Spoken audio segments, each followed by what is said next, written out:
afraid, trying to put the pieces together. Did I have a stroke? A cerebral hemorrhage like my father? He couldn't be sure. He did know he couldn't move his body. It felt as if he was tightly bound.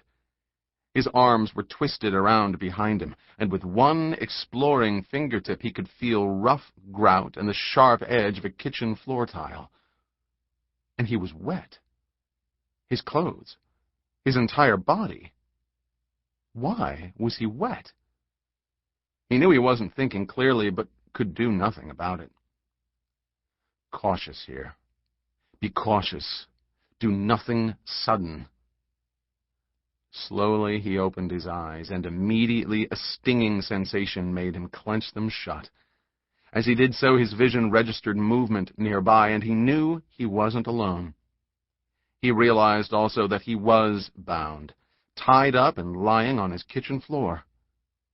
And now he was afraid. Don't panic. Oh, God, don't panic. He forced his eyes open narrowly, trying to make out what was happening, trying to make some sense of this. His eyes still stung, bringing tears. Something must have splashed into them. He could see, but barely, blearily. There was dark movement and a soft sound close above him, like the single unfolding rush of vast wings spreading wide. Against the looming darkness appeared a pinpoint of light.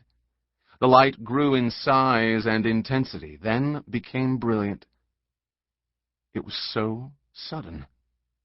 Light, pain, time, all converged in and around Danner. Someone was screaming. Einstein was right. Time was relative. It could even stop. Time and pain were unending. The dark thing had carried Danner to an unimaginable height and dropped him into the sun. He was burning on the surface of the sun, and it would never end. Chapter 2. She thought about how large and strong his hands were, and gentle. He even punched the elevator button with a kind of softness, as if he knew his strength and didn't want to harm the mechanism. Rica Lopez removed her gloves and stuffed them in the pockets of her wool coat, then stamped her feet. It was below freezing in New York City, and what was left of the snow had turned to hardened clumps of gray slush. The two police cruisers parked outside were splattered with grime, as was the unmarked Ford Victoria that Rica and Ben Stack had arrived in. A knot of people, probably residents of the building who were still uneasy about going back inside, stood off near one of the radio cars. They were huddled together as if for warmth and staring curiously at Stack and Rica, like a small herd of sheep, wary of what might be wolves. It took only seconds for a chime to sound in the high-speed elevator and the doors to slide open onto the 31st floor of the Ardmont Arms. Stack waited, as he always did, for Rica to leave the elevator first. He was that way with doors and turnstiles and every other known kind of egress and ingress, Rica thought with a smile. Ladies first. An old-fashioned kind of gent was Ben Stack for an NYPD homicide detective. It was easy enough to find the right co-op unit. There were 3 uniforms lounging outside its door, keeping an eye on the hall and elevators, waiting for further instructions from Stack or Rica, maybe trying to keep away from what was inside the apartment. As Stack and Rica walked along the hall's plush blue carpet, past gilded white apartment doors identical but for identifying brass numbers and letters, Rica began to smell the faint, burnt scent wafting from the luxury co-op unit with the open door. Mingled with the burnt smell was the scent of something sweet, a distinctive odor Rica had experienced only once before, when a truck driver had been trapped in his burning cab after an accident on the Verrazano Bridge. The scent had clung to her clothes, her flesh, her dreams for weeks. It still clung to her memory. Now, here it was again. seared human flesh. The three cops in the hall knew Stack. Everyone on the force seemed to know Stack and admire him, the cop who could instantly calm a panicked child with his touch and smile, and who had taken down 3 Gambino family members in a Brooklyn restaurant, 2 with his service revolver, 1 with his fists. "We got a homicide, sir," the youngest of the uniforms said. He had brown eyes, long lashes, hair so black it looked dyed. Too pretty to be a cop, Rica thought. Maybe prettier than I am. "Bill and I got the call half an hour ago. Then Ray here."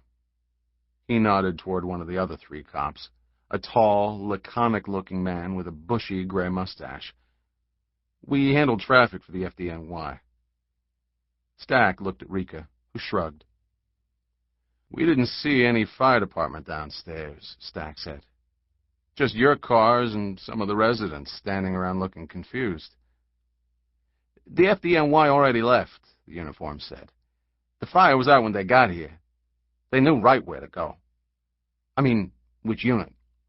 This building's got a sophisticated alarm system, tells them all that up front when they get the alarm forwarded. The door was unlocked, so they barreled ass on in here. When they saw the body, they got out and turned everything over to us." "Anyone been in since?" "No, sir. Scene's clean, except for some big footprints on the carpet from the fire department's boots." "So what makes this a homicide?" Rica asked. "All I know is the fire department said it looked fishy. I mean, maybe it's not a homicide. Ray and me, we only gave it a look. Guy on the kitchen floor, cooked. That don't happen a lot." "Not according to the Gallup poll," Stack said. Jesus, Rica thought, as even here Stack politely stepped aside and let her enter the apartment first. Miss Manners would approve, Rica thought. When at a homicide scene, the gentleman always... "Looks like the kitchen's this way," Stack said, stepping in front of Rica now to take the lead. "The gentleman should always be first to look at a dead body." As they approached the short hall to the kitchen, their soles began making squishy sounds on the soggy gray carpet. The apartment's sprinkler system was unitized, as in many expensive co-ops where priceless art or furniture might be a room away from a simple kitchen or wastebasket fire. No need to saturate the entire unit and cause unnecessary water damage. Stack broke stride as he entered the kitchen, as if what he'd seen gave him pause. Not like him, Rica thought. She went in and edged around him so she could see better. Great kitchen.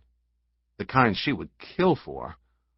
White European cabinetry, marble sink, stainless steel refrigerator, large window with a view of the park. It struck her that while this was a fairly expensive co-op, and what co-op wasn't in Manhattan, it was the apartment's furnishings that made it seem so luxurious. Like the glass-fronted wine cooler with divided sections set at different temperatures for red and white wines. The glass and wrought iron table. The array of expensive copper cookware suspended on hooks above a cooking island and breakfast bar. She heard her own involuntary gasp as she gazed beyond Stack at what was left of the man on the floor. His body was blackened and curled, reminding Rica of nothing so much as overdone bacon. Most of his legs were burned away. She knew that could happen.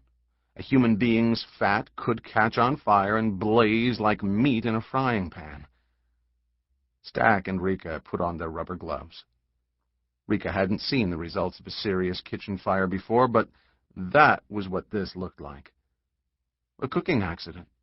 Maybe a heart attack while the deceased had been holding a match, lighting a cigarette. Or maybe burning grease had leaped from a pan to his clothes that were particularly combustible. She glanced at the stove. No frying pan. But there was a pot without a lid, centered on a lighted gas burner. He had been preparing something to eat.